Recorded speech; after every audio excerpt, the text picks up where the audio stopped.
Sumandali at lingain niyo po mga kasama natin. Palakpakan natin ang Panginoon sa presensya ng bawat isa, ng ating po mga instrumentalists, dancers, ng ating mga song leaders, nating lahat ng ating mga workers. Purihin ang Panginoon. Salamat po, Panginoon. Thank you. Thank you. Tayo magsiupo. Isa pong malaking kagalakan na tayo ay narito ngayon at ibig sabihin niyan, dalawang bagay lang. That we were spared from all the troubles that this weather had caused, or we were troubled, that we prevailed, and we were able to come here by God's power. Pareho pa rin, kaya palakpakan natin ang Panginoon. Siya na nagbibigay sa atin ng kakayahan. Kasama din yan, inaalala natin ang wala ngayon, ng mga naapektuhan, maaring sila ay nabasa, lumubog sa mga bahay, maaring may mga damage sa property, o kaya hindi makatawid. Subalit, ang Espiritu kasama natin ngayon sa pagsamba. Alayan din natin ang kanilang espiritu ng mga pagpapala na ngayon ay hihingi natin sa Panginoon. Ang mga ulan, ang mga bagyo, mga hangin, hindi yan bago. Hindi dapat pagtakhan at hindi dapat itanong kung bakit may ganon. The fury, the randomness, and the impersonalness of water is something that had always been in biblical history. At ang atin ngayong pag-aaral, pinamagatan natin, when the floods rise. Pag tumataas ang mga baha at ang tubig, ano nga ba ang kahulugan ng mga bagay na ito? Ama namin sa langit, salamat po sa inyong pagpapala sa amin. Salamat sa mga nakarating sa pagsamba at mga hindi nakarating. Ang aming panalangin ay para sa kanila. Nawa, Panginoon, biyayaan ninyo ng espiritual na pagpapala, lalong-lalo ang mga pangangailangan, mga pisikal at mga para sa pagkain, para sa kaligtasan, para sa tibay ng loob ng pananalig, kayo, Panginoong, nilalapitan namin. Bigyan nyo ng pagpapala ang lahat ng iyong mga anak, ang aming mga kababayan, ang lahat ng mga naapektuhan ng ganitong panahon, at turuan nyo po kami ng leksyon na maaari naming madala kahit tapos na ang panahon na ito, kahit sumikat muli ang araw, maalala namin ang iyong mga turo at maging handa kami sa maaring pabalik-balik at paulit-ulit na ganitong mga pagkakataon. Patawarin niyo po kami sa mga kasalanan namin, O Diyos. Linisin niyo po kami na maging karapat-dapat kaming humarap sa inyo. We declare our unworthiness, we declare our sinfulness before you. Cleanse us, Lord, with your love, with your forgiveness, with the blood of Jesus that was shed on the cross. And we pray that you will take care not only of us, but also those who are not here right now. Kung may mga paparating pa lang nasa daan, samahan niyo, Panginoon, itawid sa mga baha, samahan, ilayo sa mga sakuna at sa mga panganib, at kami sama-samang makinabang sa kayamanan ng iyong karunungan at mga salita. Be with us, Father, enable us to see you, to see your beauty, to see your grace in all types of weather. We ask you to give us enlightenment in the name of Jesus, your Son, our Lord. When the floods rise. May binanggit pong ganitong uri ng example ng Panginoong Jesus sa Matthew 7:24 to 27. Therefore, everyone who hears these words of mine and puts them into practice is like a wise man who built his house on the rock. The rain came down, the streams rose, and the winds blew and beat against that house, yet it did not fall, because it had its foundation on the rock. But everyone who hears these words of mine and does not put them into practice is like a foolish man who built his house on sand. The rain came down, the streams rose, and the winds blew and beat against that house, and it fell with a great crash. Isa sa mga talaga namang walang kamatayang leksyon sa buhay espiritual.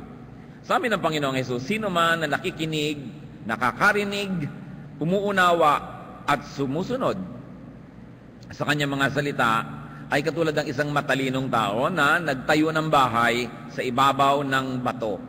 Malaking bato yon, hindi yung batu-batuhan, yung batong kasi laki ng building.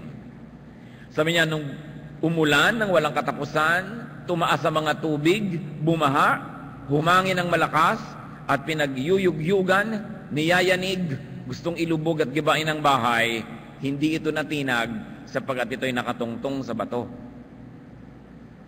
Pero lahat daw ng nakakapakinig na ng salita niya, subalit hindi sumusunod, hindi nagbabagong buhay, ay tulad din ito ng isang hangal na tao na gumawa ng kanyang bahay sa buhanginan. Nang lumaglag ang ulan, nang tumaas ang tubig at nang umihip ang hangin, inalog ang bahay, nilubog ang bahay, at ito'y nagiba at sobra ang lakas ng dagungdong ng pagkakagiba nito. Kung kayo po ay nakatayo sa beach, nakatayo kayo sa sand, tapos mayroong alon na tataas, makakarating sa inyong paanan, pagkatapos ay babalik yung tubig sa pagbaba doon sa dagat, makikita nyo na yung tinutungtungan yung buhangin, unting-unting nauubos, sumasama sa tubig. Kaya hindi ito magandang pundasyon para gawan ng bahay. At ipinakita dito ang isang marunong at isang di marunong gumawa, tulad din ng marunong at di marunong makinig sa salita ng Diyos. First of all, at face value, the story that Jesus shared is about a natural disaster. Talagang ito ay pangkalikasan na problema. Too much rains, too much floods, too much winds.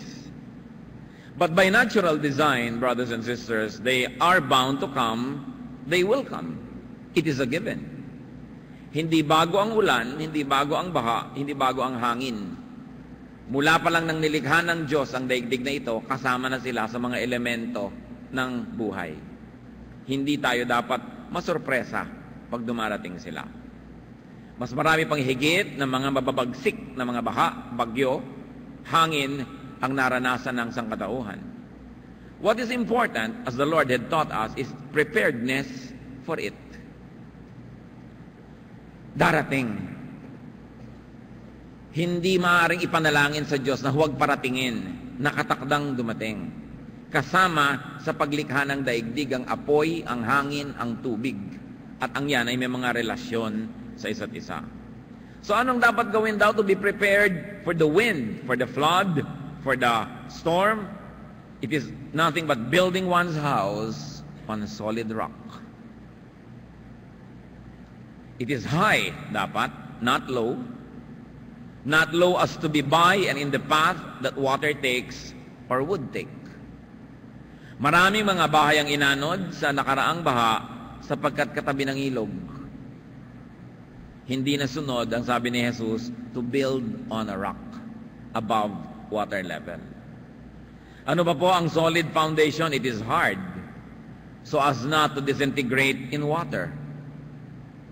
And it must be firm so as not to yield to water pressure. Nakita nyo na kahit mga pader na balitaan nating bumigay sa dami ng tubig na nagtutulak dito, gumuho at may mga nadaganan. Nakakalunos, nakakalungkot ang may mga nadaganan, pero kung hindi sila nakatira sa tabi ng pader na tabi ng ilog, hindi naman sila madadaganan. Kung may mga nangyayari sa ating buhay, ayaw man natin mangyari, kahit paano, meron pa rin tayong pananagutan kung bakit nangyayari ang ganung mga bagay. Hindi yun katakataka. Foundation is all important. It has to be water resistant. It has to be strong. Kaya sa mga construction ng building, mga kapatid, pinakamatagal gawin yung foundation. Ang tagal-tagal na hukayan yan. Ang tagal-tagal na parang walang nangyayari, nasa ilalim ng lupa, beneath ground level ang trabaho.